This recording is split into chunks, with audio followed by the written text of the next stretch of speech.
వందనాలు. కోపం ఉన్నట్టున్నారు కదా. అందరికీ వందనాలు. Praise the Lord. మరి ఈ రాత్రి వేళ ఇలా మీ మధ్యలో ఉండడానికి దేవుడు నాకు ఎంతో సహాయం చేసినందుకు నేను దేవుడిని స్తుతిస్తున్నాను. నిజంగా రక్షణ పొందడం ఎంత ధన్యత, ప్రభు కొరకు జీవించడం అది ఎంత భాగ్యం. సుమారు 1993 సంవత్సరం నుండి 1993 సంవత్సరం అంటే తమ్ముడు పుట్టిన సంవత్సరం అన్నమాట. 93 సంవత్సరంలో మే నెల 10వ తారీఖు రాత్రి ప్రభు నా హృదయంలోకి వచ్చారు. ఇప్పుడు ఎన్ని సంవత్సరాలు అయింది లెక్కెట్టండి ఒకసారి. దీనికి ఎన్ని సంవత్సరాలు అది నా ఆత్మీయ అనుభవం. దేవుని కృప, దేవునికి మహిమ కలుగును గాక. ఆ రక్షణ పొందిన ఆ రోజు నుండి గత 27-28 సంవత్సరాలుగా మీరు అనుకోవచ్చు రక్షణ పొందడమే 28 అయితే ఈయనకు 50-60 ఉన్నట్టు అనుకుంటున్నాను. నేను 15వ సంవత్సరంలో రక్షింపబడ్డాను. ఇప్పటికి నాకు 43 సంవత్సరాలు, 43 ఇయర్స్. ఇంకో 2 ఇయర్స్ దాటి ఉంటే నాకు వ్యాక్సిన్ ఇద్దరు ఇంకా వ్యాక్సిన్ వేయలేదు. పిల్లరా మరి ఆల్మోస్ట్ ఒక రక్షణ పొందిన తర్వాత ఒక 7 సంవత్సరాల వరకు నేను ప్రభుకు రోషంగా, నమ్మకంగా, అందరు నా వైపు చూడాలి తమ్ముడా, అందరు నా వైపు చూడండి. తర్వాత దేవుడు నాకు సుమారుగా రక్షణ పొందిన తర్వాత 6-7 సంవత్సరాల తర్వాత ప్రభు నాకు సేవ పరిచర్య అప్పగించాడు. అంటే సుమారుగా ఒక 20 సంవత్సరాల నుండి దేవుని పరిచర్యలు ఉండడానికి దేవుడు నాకు ఎంతో సహాయం చేశాడు. మీకు ఒక మాట చెప్పనా, ఈ 20 సంవత్సరాల నుంచి ప్రభు సేవ చేస్తున్న ప్రతిరోజు కూడా నేను మహా ఆనందంతో దేవుని సేవ చేశాను. ఈ రోజు వరకు దేవుడు నన్ను నడిపిస్తూనే ఉన్నాడు. ఈరోజు మీ మధ్యలో మరి చాలాసార్లు మీ మధ్యలో పరిచయం చేశాను. పిల్లలు ఈరోజు యవనస్తుల మధ్యలోనికి రావటానికి దేవుడు నాకు ఎంతో కృపించాడు. మీ మధ్యలో తమ్ముడు క్రోని అండ్ పవిత్ర ఇద్దరు యవనస్తులు వారి జీవితాలు సమర్పించుకొని చాలా హైలీ క్వాలిఫైడ్ పీపుల్, ఇద్దరు పోస్ట్ గ్రాడ్యుయేట్స్, చక్కగా చదువుకొని సమర్పించుకొని మారుమూల ప్రాంతానికి రావటానికి దేవుడు ఎంతో కృపించాడు. పిల్లగా దేవుడు వారి సమర్పణని ఆశీర్వదించాలని కోరుతున్నాను. దేవుడు వారిని దీవించాలని కోరుతున్నాను. ఇంకా చాలామంది యవనస్తులు ఉండాలి మన దగ్గర. ఈరోజు కొంతమంది కనిపించలేదు నాకు. ప్రతి యవనస్తుల కూటానికి కూడా అందరూ వచ్చేలాగా ప్రయత్నం చేయండి. అందరూ దేవుని సన్నిధిలో ఉండాలి. ఎందుకంటే దినాలు చాలా భయంకరంగా ఉన్నాయి. నిద్ర వచ్చేస్తుంది అయ్యగారికి. హల్లెలూయా. పిల్లరా, ఈ రాత్రి నేను ఒక వాక్యాన్ని, చిన్న వాక్యాన్ని, కాసేపు ఎక్కువసేపు చెప్పను, కొంచెం సేపు మీకు వాక్యం చెప్పి ప్రార్థన చేస్తాను. 96వ దావీదు కీర్తన, 96వ దావీదు కీర్తన 8వ వచనాన్ని చదవండి అందరూ. ఒక నిమిషం ఆగరా, బాగా స్పీడ్ ఉన్నాడు శ్రేష్ఠ గారు. 96:8 యెహోవా నామమునకు తగిన మహిమ అవును నైవేద్యం తీసుకొని ఆయన ఆవరణలోకి రండి. పరిశుద్ధ అలంకారములు ధరించుకొని యెహోవాకు నమస్కారం వచ్చి అందరూ నాతో చెప్పండి. పరిశుద్ధ అలంకారములు ధరించుకొని యెహోవాకు నమస్కారం చేయండి.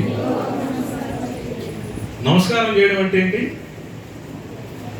ఇంగ్లీష్, తెలుగులో నమస్కారం ఉన్నది కానీ ఇంగ్లీష్లో వర్షిప్ అని ఉంది. Worship the lord in the beauty of holiness అని ఉంది. నమస్కారం చేయడం అంటే ఆరాధన చేయటం. మనం దేవుని సన్నిధిలోనికి ఆరాధన చేయడానికి వచ్చాం, అవునా? ప్రభుని కనపరచడానికి వచ్చాం, అవునా? ఆమె ఓకే. ఈ ఆరాధన చేయడానికి వచ్చిన మనం కొన్ని అలంకారాలు ధరించుకోవాలంట.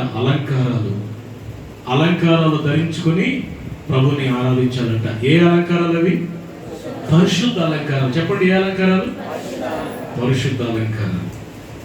చూడండి, సాధారణంగా మానవ జీవితంలో ఎన్ని స్టేజెస్ ఉంటాయి? బాల్య దశ 4 స్టేజెస్ ఉంటాయి కదా. మానవ లైఫ్లో 4 స్టేజెస్ ఉంటాయి. మొదటి స్టేజ్ ఏంటి? చిన్న పిల్లలు, మోషే బాబులు అంటారు. నెక్స్ట్ స్టేజ్ యవన దశ కదా, యవన కాలం.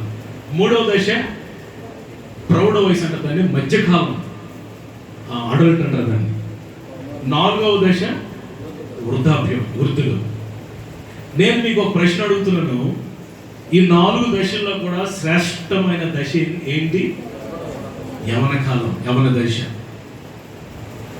దేవునికి యవనస్తులు కావాలి, అట్ సేమ్ టైం సాతానుడికి కూడా యవనస్తులు కావాలి. సాధారణంగా మనం చూస్తే సినీ ఫీల్డ్, మ్యూజిక్ ఫీల్డ్, ఇంకా ఫీల్డ్లు చాలా ఉన్నాయి. చెప్పండి, ఏ ఫీల్డ్స్ ఉన్నాయి?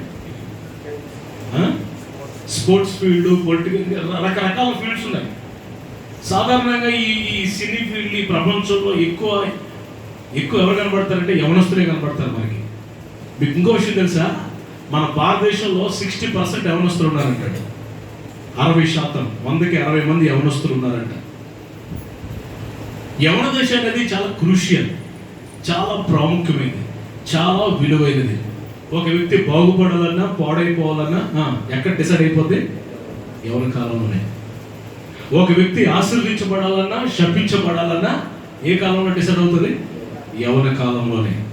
కాబట్టి సాతానుడు చాలా సులువుగా, చాలా కుయుక్తితో, చాలా తెలివిగా యవనస్తుల జీవితాన్ని వారికి తెలియకుండానే పాడు చేసి రాంగ్ ట్రాక్లో తీసుకెళ్ళిపోయి వారి జీవితాన్ని సర్వనాశనం చేస్తున్నాడు. కాబట్టి నా ప్రియులరా, ఈ రాత్రి నేను ఒకే ఒక మాట ప్రార్థన చేసుకుంటున్నాను. ప్రభు ఏ మాట చెప్పాలంటే, నాకు ప్రభు ఎందుకో నేను వేరొక మెసేజ్ ప్రిపేర్ ఇచ్చాను, నా డైరీలో రాసుకొని వచ్చాను. కానీ ఇక్కడ స్టేజ్ మీద ప్రభు మార్చేశాడు వాక్యం. ఈ 96వ కీర్తన 8, 9, 10 వచనం, ఈ వచనం చెప్పు అని ప్రభు నాతో మాట్లాడితే నేను మీతో మాట్లాడాను. సాధారణంగా యవనస్తులకి అలంకారం, సాధారణంగా యవనస్తులు ఎక్కువ దేని మీద దృష్టి చూపిస్తారు?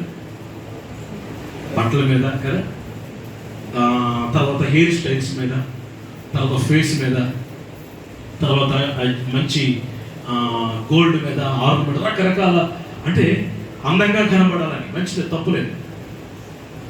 అలంకారాలు చాలా ధరించుకుంటాం మనం, సహోదరులు, బ్రదర్స్ కూడా చాలా చక్కగా కనబడడానికి ప్రయత్నం చేస్తాం. కానీ ఈరోజు దేవుని యేసయ్యను ఆరాధించడానికి వచ్చిన మనం ఒక రకమైన అలంకారాలు ధరించుకొని రావాలంటే ఏంటి అలంకారం?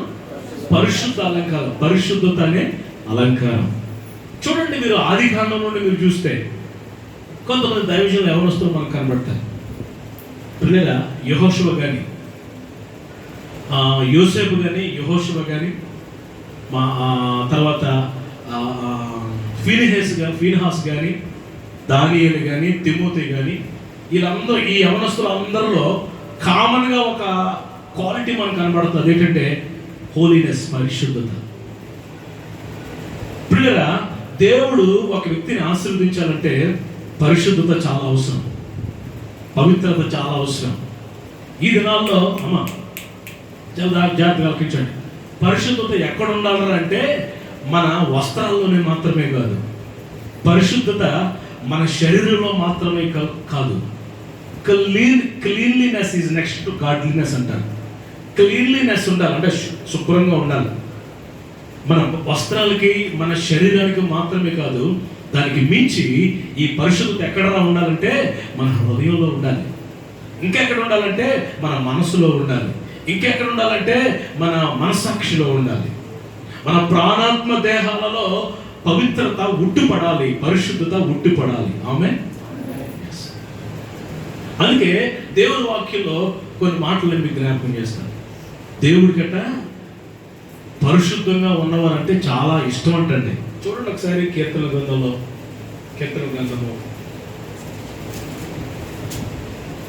16వ అధ్యాయము 3వ వచనం చూడండి. నన్ను ఓపెన్ చేయొచ్చు. యాకోబు రాజు చెల్లొచ్చిందా? యాకోబు రాజు చెల్లొచ్చిందా? Very good. ఎలాగందు?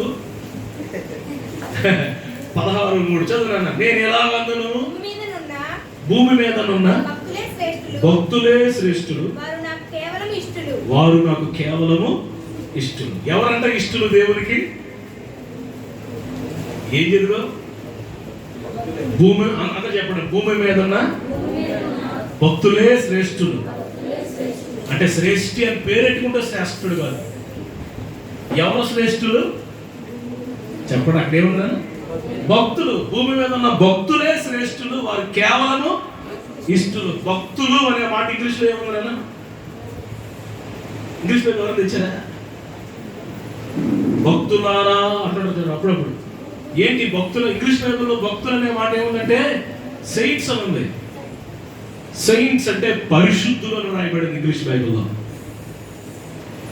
హల్లెలూయా. మీకు ఒక మాట చెప్తాను.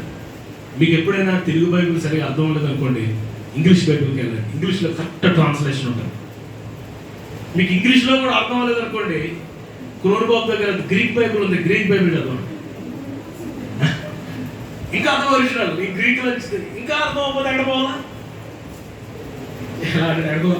హీబ్రూ బైబిల్, ఒక ఇంగ్లీష్ బైబిల్ కరెక్ట్గా కామరాజు గారు ఫాలో అవుతున్నారు కదా. దేవునికి స్తోత్రం చెప్తాం. హల్లెలూయా. నేను చాలా సింపుల్ టిప్స్ చెప్తాను మీకు, చాలా సింపుల్ మెసేజ్. హల్లెలూయా. ఓకే. భూమి మీద ఉన్న భక్తులే శ్రేష్ఠులు, వారు కేవలము ఇష్టలు. భక్తులు అనే మాట ఇంగ్లీష్లో ఏముందన్నాను? సెయింట్స్ అంటే పరిశుద్ధులు. చూడండి, సెయింట్ పీటర్, సెయింట్ కెథడ్రల్ అంటారు, సెయింట్ క్యాథరిన్. సెయింట్ అంటే పరిశుద్ధులు అని అర్థం. ఇప్పుడు చెప్పండి, ఎవరు ఇష్టలు దేవునికి? పరిశుద్ధులు. ఈ భూమి మీద ఉన్న పరిశుద్ధులే దేవునికి ఇష్టలు, వారు కేవలము దేవునికి ఇష్టలంట. చూడండి, దేవుని వాక్యంలో ఒక మాట మీకు జ్ఞాపకం చేస్తాను. దేవుడు మనం ఎంత పరిశుద్ధత కలిగి ఉండాలో అంత పరిశుద్ధత కలిగి ఉండాలని దేవుడు కోరుకుంటున్నాడు. చూడండి, లేవి కాండము, మీ బైబిల్ ఒకసారి ఓపెన్. లేవి కాండము 19:1 చదవండి. మరియు యెహోవా మోషేకు ఇలాగు సెలవిచ్చెను, చదువుమా. ఇశ్రాయేలీయుల సర్వ సమాజముతో ఇట్లు చెప్పుము, మీరు పరిశుద్ధులై ఉండవలెను. మీరు పరిశుద్ధులై ఉండటానికి ప్రయత్నం చేయవలెను అన్నాడా? ఏమన్నాడా? పరిశుద్ధులై ఉండవలను. అది రిక్వెస్టా, కమాండా? అది ఆజ్ఞ, లేకపోతే బతిమాలుతున్నాడు? ఉంటే ఉన్నాడా? ప్రయత్నం చేయండి అంటున్నాడా? You should be holy. నీవు పరిశుద్ధులై ఉండవలను. కింద చదవనా? ఎందుకు మీరు పరిశుద్ధులుగా ఉండాలంటే, మీ దేవుడిని యెహోవానకు నేను పరిశుద్ధుడైన ఉన్నాను. I am the holy. ప్రభు అంటాడు, నేను పరిశుద్ధుడు కాబట్టి మీరు కూడా పరిశుద్ధులై ఉండండి. హెబ్రీయులకు రాయబడిన పత్రిక, హెబ్రీయులకు రాయబడిన పత్రిక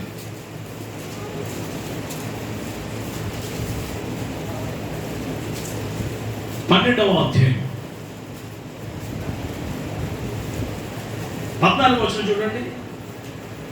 అందరితో సమాధానమును పరిశుద్ధతయు కలిగి ఉండుటకు ప్రయత్నించుడి.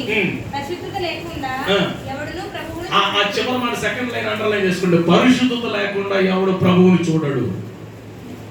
అందరూ చెప్పండి, పరిశుద్ధత లేకుండా ఎవడును ప్రభువును చూడడు.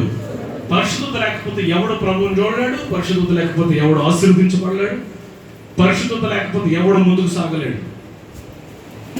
ఈరోజు మనకు కావాల్సింది పవిత్రత, పరిశుద్ధత, క్లీన్లీనెస్ అనండి, క్లీన్లీనెస్. అందుకే ఒకసారి యెషయా గ్రంథం 52:11 చూస్తారా? యెషయా గ్రంథం 52:11 చూడండి. చాలా బ్యూటిఫుల్ వర్డ్ అది. 52:11. పోవడి పోవడి. ఇంగ్లీష్ బైబిల్లో చాలా బాగుంది. డిపార్ట్, డిపార్ట్ అని ఉంది. డిపార్ట్ అంటే ఏంటంటే ఏనా? ఎంఏ ఇంగ్లీషా? తొలగిపో, గో అవే ఫ్రమ్. డిపార్ట్. పోవడి పోవడి, ఆ చెట్టు నుండి వెల్లుడి. అపవిత్రమైనది ఏది ముట్టకుడి, దాని యొద్ద నుండి తొలగిపోవుడి. యెహోవా సేవోపకరణములు మోయేవారులారా, మిమ్మును మీరు పవిత్రపరచుకోండి. యాకోబు రాజు వినాను, అందరూ నా వైపు అక్కడ నా వైపు చూడాలి. దేవునికి స్తోత్రం. ఇలా వాక్యం చెప్తుంటే మా ఊర్లో కావాలి నిద్రపోతుంది. ఇలాగ ఏమా షారమ్మా నిద్రపోతున్నావు అంటే ఆవిడంటే, పాస్టర్ గారు నాకు దర్శనం వస్తుందండి. ఏమొస్తుంది? దర్శనం వస్తుంది. నేను వాక్యం చెప్పేటప్పుడు అడుగు దర్శనం వస్తాయా? దర్శనం ఎప్పుడు వస్తాయి? ప్రార్థనలు వస్తాయి, కనిపెట్టినప్పుడు వస్తాయి కదా. ఏమండి అసలు ఒరిజినల్ నిద్రపోతుంది ఆవిడ. కాబట్టి జాగ్రత్త కొంచెం సేపు, ఎందుకంటే మీకు వాకింగ్ చెప్పి మీకు ఒక ప్రార్థన చేసి మళ్ళీ నేను వైజాగ్ వెళ్ళాను. రేపు మార్నింగ్ ఎర్లీ మార్నింగ్ లేచి గురుద్వారాలో క్రైస్ట్ టెంపుల్లో వాకింగ్ చెప్పాలి. రేపు చాలా కార్యక్రమాలు ఉన్నాయి. రేపు ఈవినింగ్ గాజువాక్ వాకింగ్ చాలా బిజీగా ఉంది రేపు షెడ్యూల్. త్వరగా వెళ్ళాలి కాబట్టి మీకు మిమ్మల్ని త్వరగానే వదిలేస్తాను. ఏం ఆనందం వదిలేస్తామంటే, ఏం ఆనందం. దేవునికి స్తోత్రం. హల్లెలూయా. మీకు ఇంకోటి తెలుసా, వాక్యంలో ఒక మాట ఉంది ఏంటంటే, నీ సన్నిధిలో ఒక్క దినము గడుపుట. ఒక దినం అంటే ఇంకోటి ఎంత? ఒక గంట 1000 గంటలు. ఒక రోజు 1000 రోజులు అయితే, ఒక రోజు గడిపితే 1000 రోజులు, ఒక గంట గడిపితే 1000 గంటలతో సమానం. నాకు తెలిసి మీరు ఇప్పటికే ఒక గంట ఉండి ఉంటారు కదా, ఇంకో గంట, ఇంకో అరగంట, గంట ఉంటారు, 2 గంటలు ఉంటాయి. 8 గంటలతో సమానం. ఎంత ఆశీర్వాదం పొందుకుంటారో తెలుసు మీకు. కొంతమంది మందిరానికి రావడానికి ఏడుస్తారు, మందిరానికి రమ్మంటే మొహం వేరేలా పెట్టుకొని వస్తారు. మీరు మందిరంలో గడిపే ప్రతి క్షణం కూడా అది మీకు ఆశీర్వాదమే. Clap your hands and praise God.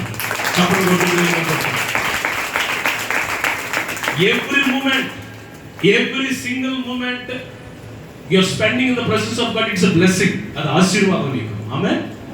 దేవుని సన్నిధిలో గడిపి నేను దీవించబడ్డాను, దేవుని సన్నిధిలో ఉండి నేను ఆశీర్వదించబడ్డాను. ఓకే, యెహోవా సేవోపకరణములు మోయే వాళ్ళారా, మిమ్మల్ని మీరు పవిత్రపరచుకోండి, పవిత్రపరచుకోండి. ఒకసారి ఆదికాండం, నేను చాలా క్లుప్తంగా చెప్తాను కదా. ఆదికాండం ఒకసారి ఒకటి యాకోబు అంటున్నాడు 35:2 చూడండి. ఆదికాండం 35:2. యాకోబు తన ఇంటి వారితోను చదువు తల్లి. మీ దగ్గర ఉన్న అన్ని దేవతలను పారేసి మిమ్మును మీరు శుచిపరచుకొని ఆమేన్.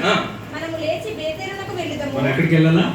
బేతేలుకి వెళ్ళాలి. ఇక్కడ ఒక వర్డ్, ఒక మాట రాయబడింది, అదేంటంటే శుచిపరచుకొని అనే మాట. శుచి, ఈ మాట మీరు ఎప్పుడైనా ఉన్నారా? శుచిపరచుకొని మాట్లాడరేంటండి. అందుకే మనకి తెలుగులో అర్థమైపోతే ఎక్కడికి వెళ్ళాలన్నాను. ఇంగ్లీష్ బైబిల్లో ఏముందంటే క్లీన్ యువర్ సెల్ఫ్ అని ఉంది.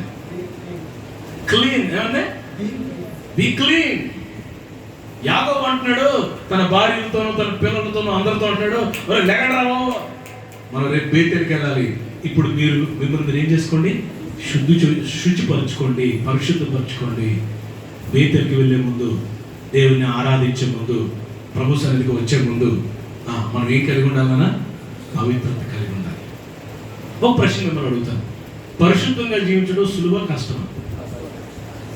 కష్టం అన్నది చేయండి. ఇలా ఇస్తారు అటు అటు ఇటు ఇచ్చేద్దాం. పరిశుద్ధంగా జీవించడం సులువా కష్టమా? మీకు ఒక ప్రశ్న అడుగుతాను, ప్రభు రాకడలో పరిశుద్ధులు ఎత్తపడతారా, పరిశుద్ధులు లేని ఎత్తపడతారా? ఆశీర్వాదం పరిశుద్ధులకు వస్తుందా, పరిశుద్ధులు లేని వస్తుందా? ఓకే, పరిశుద్ధత కావాలి కదా. ఇప్పుడు పరిశుద్ధంగా జీవించడం సులువా కష్టమా? కష్టమా సులువా? కష్టం అంటున్నాడు మన శ్రేష్ఠ గారు. మరి ఏ కష్టం అనిపించింది అడిగి? అంత కష్టం అనిపించింది అక్కడ మీకు? నేను దేవుని సాపడిగా నేను దేవుని కృప వల్ల ఆల్మోస్ట్ నేను నా యవ్వన కాలం అంతా ప్రభు సేవలో ఖర్చు పెట్టేశాను. దేవుని కృప వల్ల దేవుని మహిమ కొరకు ఈ మాట నేను చెప్పగలుగుతున్నాను. పరిశుద్ధంగా జీవించడం నాకు అంత కష్టం అనిపించలేదు. పరిశుద్ధంగా జీవించడం చాలా సులువు. ఆమేన్. మీరు అడగవచ్చు, అంత సులువా? ఎలాగండి పరిశుద్ధంగా జీవించడం సులువు అంటున్నారు మీరు? How it is possible? కొన్ని టిప్స్ మీకు చెప్తాను. పరిశుద్ధంగా జీవించాలంటే ఏం చెయ్యాలి? పరిశుద్ధంగా జీవించాలంటే ఏం చేయాలి? నెంబర్ 1, మొట్టమొదటిది పరిశుద్ధుడైన యేసు ప్రభువుని మాత్రమే చూడాలి. ఆమె ఎవరు చూడాలా? పాపంలో పడిపోయిన వాళ్ళు చూడకూడదు. మనం కొంతమంది రక్షణ పొంది పాపంలో పడిపోయిన వాళ్ళ వైపు చూడకూడదు, పాస్టర్ వైపు చూడకూడదు, సంఘ పెద్దల వైపు చూడకూడదు. అమ్మా, మనకంటే ముందున్న అక్కల వైపు చూడకూడదు. మనుషులు మనుషులే, దేవుడు దేవుడే. దేవుడి వాక్యంలో ఏమని రాయబడిందంటే మన దేవుడు అంట మరి యెషయా దర్శనం చూస్తున్నాడు. అందులో కెరూబులు శరాపులు దేవుణ్ణి ఏమని ఆరాధిస్తున్నారు? పరిశుద్ధుడు పరిశుద్ధుడు పరిశుద్ధుడని గాన ప్రతిగానాలు చేస్తున్నారు. ఇప్పుడు మొట్టమొదటి టిప్ ఏంటంటే పరిశుద్ధంగా జీవించడానికి ఎవరిని చూడాలి? పరిశుద్ధుడైన యేసు వైపు చూడాలి. చూడండి ఒకసారి హెబ్రీయులకు రాయబడిన పత్రిక, హెబ్రీయులకు రాయబడిన పత్రిక మీ బైబిల్స్ ఓపెన్ చేయండి. 12వ అధ్యాయము మొదటి 2 వచనాలు చదవండి గట్టిగా. ఎంత గొప్ప సాక్షి సమూహము మేఘము వలె మనలను ఆవరించి ఉన్నందున మనము కూడా ప్రతి భారమును సులువుగా చిక్కులబెట్టు పాపమును విడిచిపెట్టి విశ్వాసమునకు కర్తయు దాన్ని కొనసాగించువాడునైన యేసు వైపు చూస్తూ. ఎవరి వైపు చూస్తూ? యేసు వైపు చూస్తూ. యేసు ప్రభు వైపు చూడాలి. యేసు ప్రభు వైపు చూడాలి. Look అన్టు Jesus. యేసయ్యలో ఏమైనా పాపం ఉందా?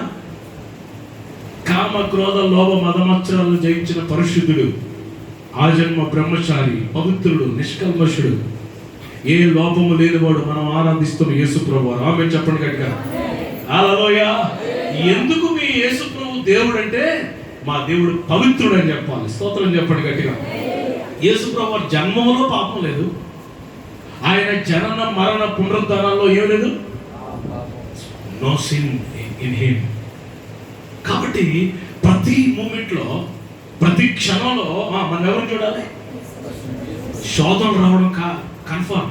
ఇందాక దైవజనులు చెప్పారు కదా, యవనస్తులు ఎందుకులా మాటికి తొడుగుతూ పడిపోతున్నాం అంటే వాక్యం ఉంది కదన్నా, తప్పక తొట్టుతారు, అందుకే నేను తొట్టుకుపోతున్నాను అంటాడు. ఎందుకురా నువ్వు రక్షణ పొంది మళ్ళా అమ్మాయిలంటే ఎందుకు తిరుగుతున్నావురా? రక్షణ పొందిన తర్వాత మళ్ళీ ఎందుకు సిగరెట్ తాగుతున్నావురా? రక్షణ పొందిన తర్వాత మళ్ళీ గర్ల్ ఫ్రెండ్ బాయ్ ఫ్రెండ్ ఏంటిరా నీకు? రక్షణ పొందిన తర్వాత మళ్ళీ సిగరెట్లు మందు బీది ఇవన్నీ ఎందుకురా నీకంటే ఆడంటాడు ఎవరు తప్పక తొట్టులేదు కదా, అందుకే తొట్టుకుపోతున్నా అని చెప్తున్నాడు ఆడు నాకు. పాపం వెర్రువాడు అక్కడ వరకే ఆగిపోయాడు. కింద చదవండి ఆ మాట కింద చదివితే మీకు తెలుస్తుంది. యెషయా గ్రంథం చెప్పరా, చదువునా 39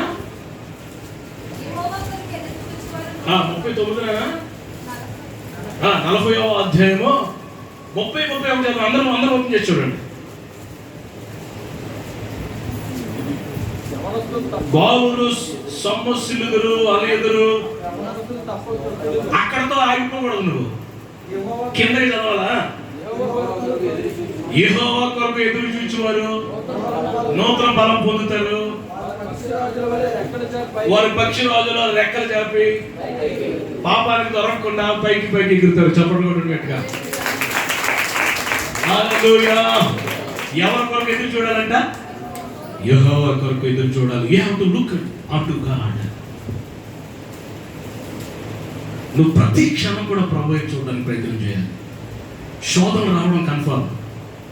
యేసు ప్రభు వారికి కూడా మనలాంటి శోధన వచ్చిందంటే ఆయన పాపం లేనివాడుగా ఉన్నాడని లేఖనం చెప్తుంది. ఆయన మన వంటి వాడే, మన వలే శోధించబడ్డాడంట, కానీ పాపం లేనివాడిగా ఉన్నాడు.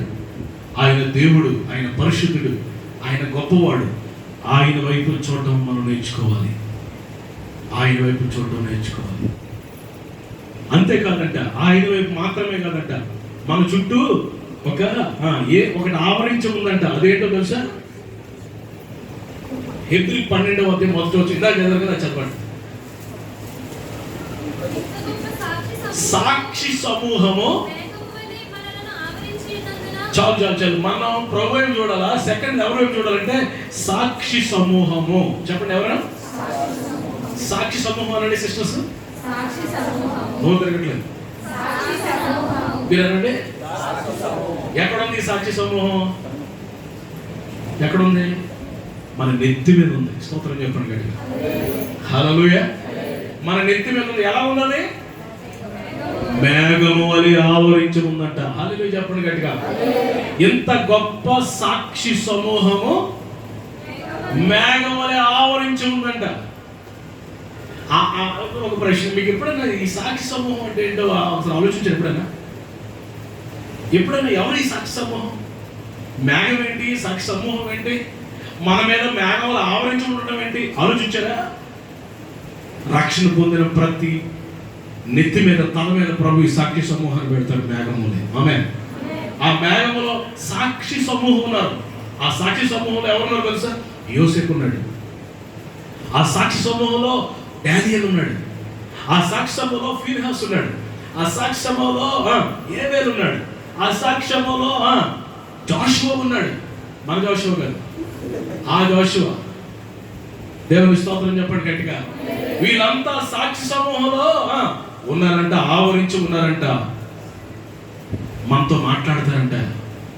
No no you should not do that. నువ్వు చేయకూడదు నాన్న, నువ్వు వెళ్ళకూడని స్థలానికి వెళ్తున్నావు, జాగ్రత్త. నో నో నో, నువ్వు ప్రెషియస్, నువ్వు ప్రశస్తమైన వాడవు, నువ్వు కొనబడ్డావు, నువ్వు రక్తంతో కొనబడ్డావు, నువ్వు నా ఆత్మతో ముద్రించబడ్డావు, నువ్వు నా వాడవు, యేసుతో పెట్టావు, నువ్వు వెళ్ళకూడదని ఈ సాక్షి సమూహంలో నుంచి ఆ సాక్షులు మనతో ఏం చేస్తున్నారు? ఏదో చేస్తున్నారు, మాట్లాడుతూ ఉన్నారు. ఆమేన్. హల్లెలూయా. ఫస్ట్ ప్రభువుని చూడాలా, రెండవది వాక్యంలో రాయబడిన సాక్ష్య సమూహాన్ని చూస్తూ వారి జీవితాలు మనం అన్వయించుకొని, అణువణువున వారి జీవితాలు అన్వయించుకొని ముందుకు సాగినప్పుడు మనం పరిశుద్ధ అలంకారాలు ధరించుకొని ఆయన సన్నిధిలో సాగిన పడగలం. ఆమేన్. ఇది ఫస్ట్ టిప్. ప్రభు వైపు చూడటం, లుక్ అంటు ద లార్డ్. సాక్షి సమూహాన్ని చూడటం, అది మొదటిది. రెండవది పరిశుద్ధ అలంకారం ధరించి ఆయన ఆరాధించి పవిత్రత, క్లీన్లీనెస్ కావాలంటే రెండవది ఏం చేయాలంట? చూడండి మీ దేవుని వాక్యం. ఇందాక పాస్టర్ గారు చదివించారు 119వ కీర్తన. అందరూ తీయండి. 9వ వచనం.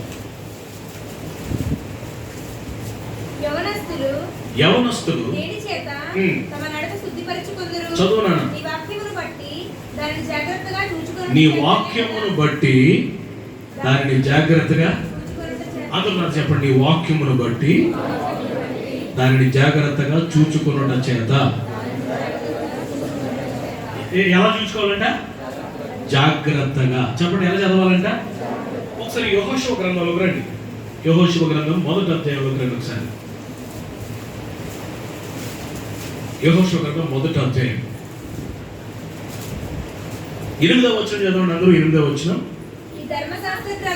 ఈ ధర్మశాస్త్ర గ్రంథమును బోధింపక తప్పిపోకూడదు. ఆమేన్. దానిలో వ్రాయబడిన వాటన్నిటి ప్రకారం చేయుటకు నీవు జాగ్రత్త పడినట్లు. జాగ్రత్త అనే మాట అక్కడ రాయబడింది. జాగ్రత్త పడినట్లు దివారాత్రము దాన్ని ధ్యానించిన ఎడల, దివారాత్రము దానిని ధ్యానించిన ఎడల ఈ మార్గమును వర్ధిల్ల చేసుకొని. జాషువతో, యెహోషువతో మోసెస్ చెప్తున్నాడు, దైవజనుడు మోషే చెప్తున్నాడు, యెహోషువ నువ్వు యవనస్తుడు, నీ మార్గాలు వర్ధిల్ల చేసుకోవాలంటే, నువ్వు ఆశీర్వదించబడాలంటే, నువ్వు దీవించబడాలంటే, నీ బ్రతుకు సర్వనాశనం కాకుండా, నీ జీవితం పాడైపోకుండా, నీ జీవితం బూడిద పాలు కాకుండా ఉండాలంటే ఏం చేయాలి?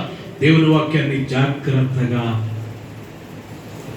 పాటించాలి. ఆమె దేవుని వాక్యాన్ని జాగ్రత్తగా. రెండవ టిప్ ఏంటంటే, దేవుని వాక్యాన్ని ఏదో న్యూస్ పేపర్ చదివినట్టు చదవకూడదు. దేవుని వాక్యాన్ని చాలా జాగ్రత్తగా మెడిటేట్ చేయాలి. దేవుని వాక్యాన్ని ధ్యానించాలి. ఆమేన్.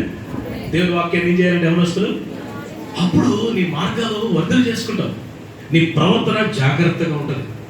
వాక్యం అంట కొలసిపోతుంది. అంటే టైం లేక రెఫరెన్స్ చెప్పట్లేదు, నాకు ఫ్లో వచ్చేస్తుంది, చాలా టైం లేదు కాబట్టి నేను త్వరగా ముగిస్తున్నాను. క్రీస్తు వాక్యం మీలో ఎలా ఉండాలా? సమృద్ధిగా. చెప్పండి. కడుపులో బిర్యానీ ఎలా ఉండాలా? ఫుల్గా. ఎక్కడికైనా వెళ్ళాలనుకోండి, కొంచెం కొంచెం తింటామా, ఫుల్ తింటామా? అనట్లేదు, ఫుల్గా కొడతాం, అందులో అనుమానమే లేదు. మన పాకెట్ నుండి డబ్బు ఎలా ఉండాలో, కొంచెం ఉండాలనుకుంటే ఎక్కువ ఉండాలనుకుంటున్నాం. ఎక్కడైనా ఫుల్లే. కానీ వాక్యం దగ్గర వచ్చేసరికి కొంతమంది అడిగారంటే, ఉదయం పాపం వాక్యం చేయడం టైం లేక క్యాలెండర్ దగ్గరికి వచ్చి, క్యాలెండర్ ఉందా మన దగ్గర? మనం క్యాలెండర్ పెట్టినాను. క్యాలెండర్ దగ్గరికి వచ్చి ఆ రోజు డేట్ ఎంత అని అడిగి దాని మీద వాక్యం చదివి 2 లెఫ్ట్ వేసుకొని పోతుంటారు డ్యూటీకి. వారి ఆత్మీయ జీవితంలో ఇంకేం మేలు ఉంటాయి, ఏం బాగుంటాయి? ఈరోజు మీకు చెప్తున్నాను, మాటికి పడిపోతున్నానన్నా, చేయకుండా ఉండలేకపోతున్నానన్నా, అనుకున్నానే కానీ పడిపోతున్నానన్నా, నాకు బలం చాలట్లేదన్నా, నాకు డిసిషన్ తీసుకుని ధైర్యం చాలట్లేదన్నా అని ఒకవేళ మీరు ఎవరైనా అనుకుంటే మీకు సెకండ్ టిప్ ఏంటో తెలుసా? దేవుని వాక్యం సమృద్ధిగా మీ హృదయంలో, మీ మనసులో, మీ నోటిలో, మీ తలంపులో సమృద్ధిగా ఉండనియండి. ఆమె చెప్పండి. ఆమె సమృద్ధిగా దేవుని వాక్యం వల్ల రావాలంటే ఏం చేయాలా? వాక్యం ఎలా వెళ్తుంది మనలోకి? వాక్యం ఎలా వెళ్తుంది మనలోకి? చూస్తేనా చదువుతేనా? చదవాలి. వాక్యాన్ని చూడాలి, వాక్యాన్ని చదవాలి, వాక్యాన్ని చదవాలి. ఇస్సాకు గురించి ఒక మాట రాయబడి ఉంటుంది. ఇస్సాకు పొలంలో ఏం చేస్తున్నాడు? ధ్యానిస్తున్నాడు. ఉందా? సాయంకాలమున ఇస్సాకు పొలంలో ధ్యానిస్తున్నాడంట. దేవుడి వాక్యాన్ని ఎవరు ధ్యానిస్తారు? కీర్తన 1:3 నీ ధర్మశాస్త్రము దేవాలయం ధ్యానించబడతాడు. వాడు ఎలా ఉంటాడు? నీటి కాలువ పక్కన ఒక నది పక్కన నాటబడిన చెట్టు వలె ఆకు వాడక తన కాలం ముందు ఫలమిచ్చు. అందరితో చెప్పండి, తన కాలం ముందు ఫలమిచ్చు చెట్టు. హల్లెలూయా. నీ కాలం ముందు, నీ జనరేషన్లో, నీ టైంలో, నీ లైఫ్ స్పాన్లో నువ్వు ఫలమిచ్చు చెట్టు వలె ఉండాలనుకుంటున్నావా? లేకపోతే మోడు బారిపోయిన చెట్లా ఉండాలనుకుంటున్నావా? మనకు ఉన్నది ఒక 2 జీవితాలు. ఒకటా? ఉన్నవి 2 జీవితాల్లో ఒకటా? ఆ ఒక్క జీవితం కూడా ఎలా ఉండాలా? ఫలమిచ్చు, అనేకులకు దీవెనకరంగా ఉండాలి. మీకు కూడా తెలుసా? మీరందరూ ఏర్పాటు చేయబడ్డారు. ఆమె చెప్పండిరా. ఆమె చెప్తే మీకు ఏమైనా నష్టం వస్తుందా? ఏమైనా ఓ 10 రూపాయలు కట్ అయిపోతే అకౌంట్లో దేవుని స్తోత్రం చెప్పండి గట్టిగా. మీరందరూ ఏర్పాటు చేయబడిన బిడ్డలు. ఆమె చెప్పండి గట్టిగా. మీరు స్పెషల్ పీపుల్, మీరు ప్రత్యేకమైన వారు. బజార్కి వెళ్ళాం అనుకోండి, ఇన్ని వంకాయలు ఉంటాయి. అన్ని వంకాయలు, కేజీ వంకాయలు వేసవే కేజీ వంకాయలు అంటామా, లేదా ఏరుకుంటామా? వీడు బాగా ఏరుతాడు. ఇంకా దేవుని స్తోత్రం చెప్పండి గట్టిగా. ఆడు నాకు బాగా నిలవైన వాడు కాబట్టి బాగా, అందుకే ఆడి మీద వేస్తున్నాను జోకులు. దేవుని స్తోత్రం చెప్పండి గట్టిగా. హల్లెలూయా. ఇన్ని వంకాయలు ఉంటాయి, ఒక 50 కేజీల వంకాయలు ఉంటాయి. అందులో 1 కేజీ వంకాయలు మనం తెచ్చుకోవాలంటే ఏం చేస్తాం? చేసుకుంటాం కదా, ఎంచుకుంటాం. మాట్లాడిందిరా.